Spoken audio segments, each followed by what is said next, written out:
Bienvenidos a Archivos del Tiempo Podcast. Comencemos.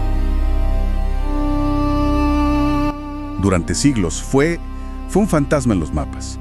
Un continente que nació no de la evidencia, sino de una idea de simetría. Totalmente.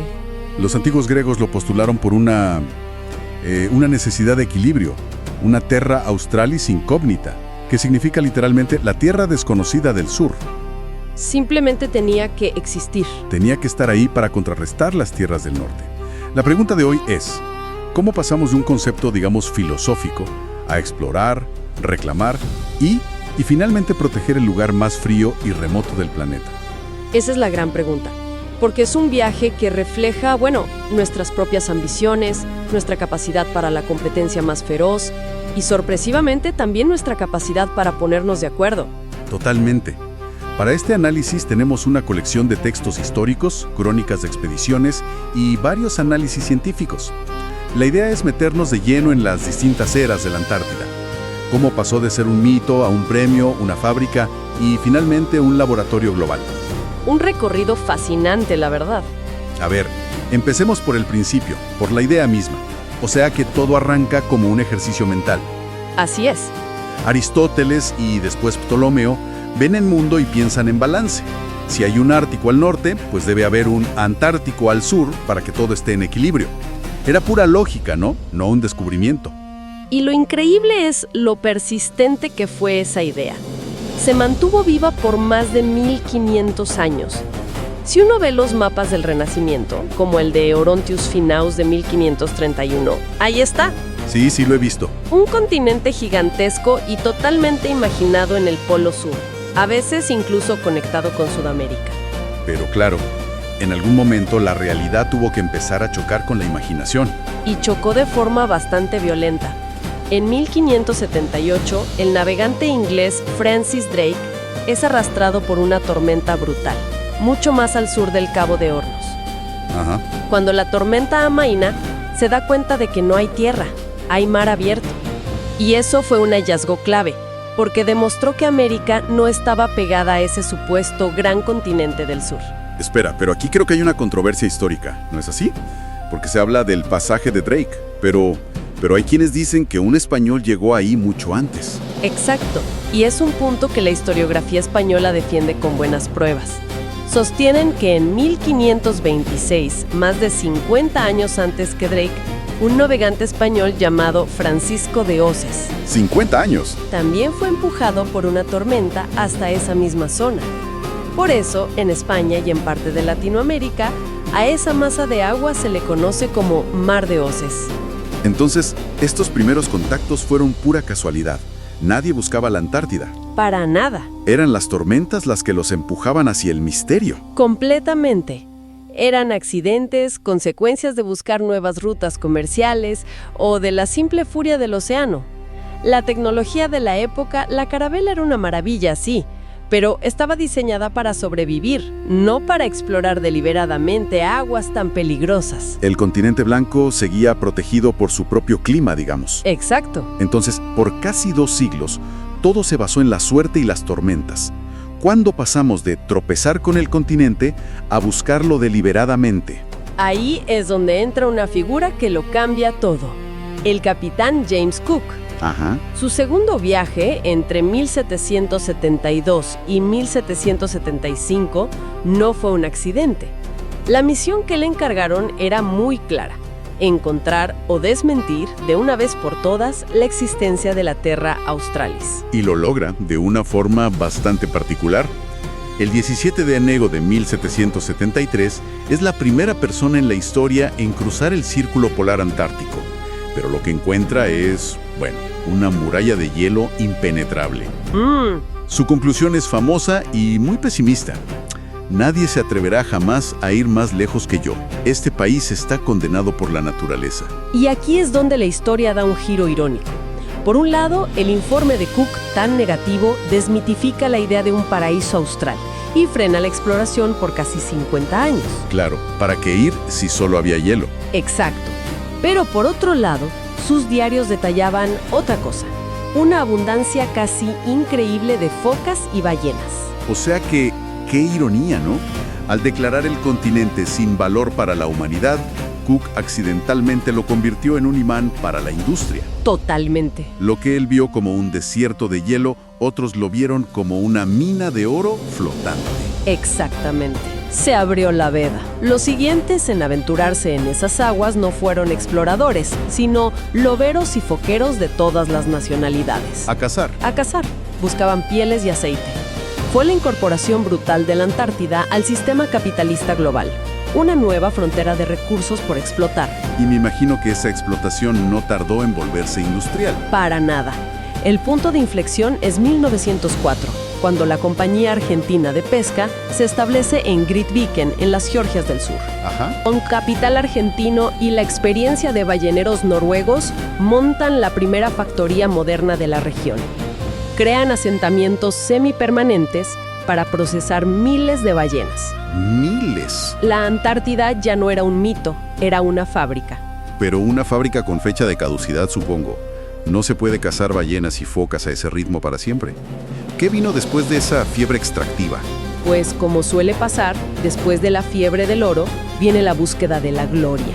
A finales del siglo XIX y principios del XX, el interés cambia. Surge un nuevo impulso, esta vez motivado por el prestigio nacional y la ciencia.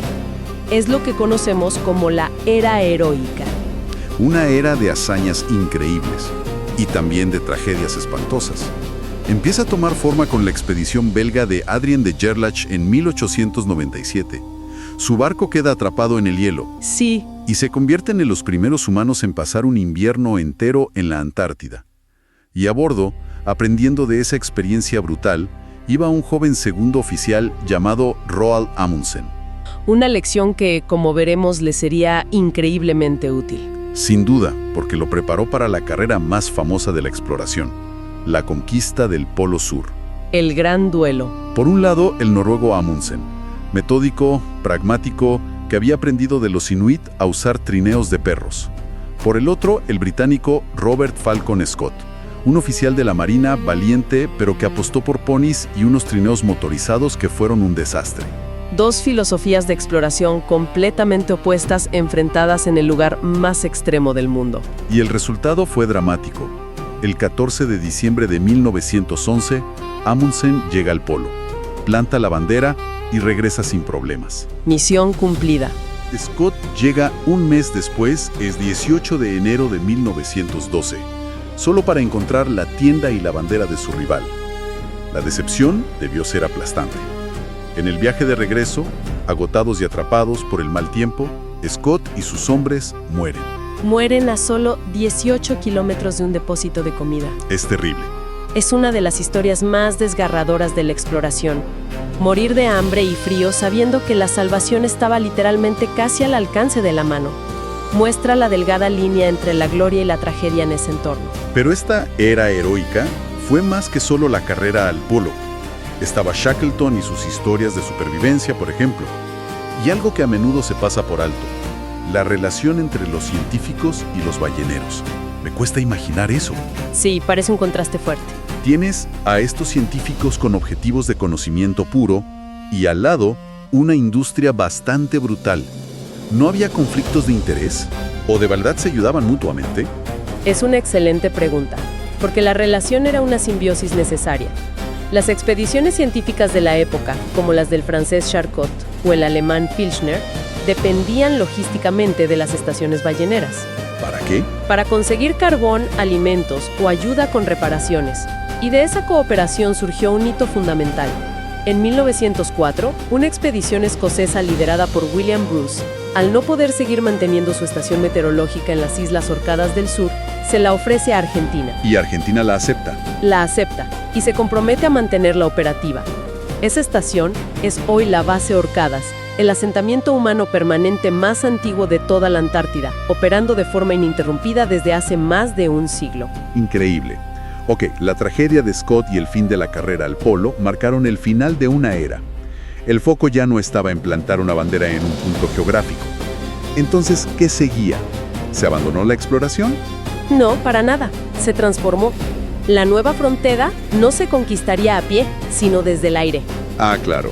En 1928, exploradores como el estadounidense Richard E. Byrd empiezan a usar aviones.